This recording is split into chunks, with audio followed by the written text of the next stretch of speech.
Have you ever wondered what you had looked like decades from now?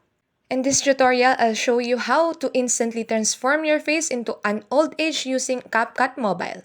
Let's get started. For the step number 1, open CapCut Mobile and tap New Project. Select the photo or video you want to edit, then tap Add to import it.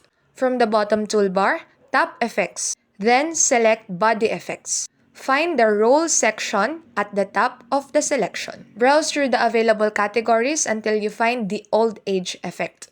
Tap it to preview the transformation on your face.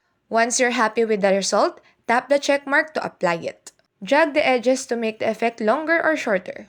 And play your video to see the final result before exporting. And there you have it! That's how you instantly transform your face into an old age look in CapCut Mobile. Keep editing, keep creating, and thanks for watching. Don't forget to like, share, and subscribe. God bless you.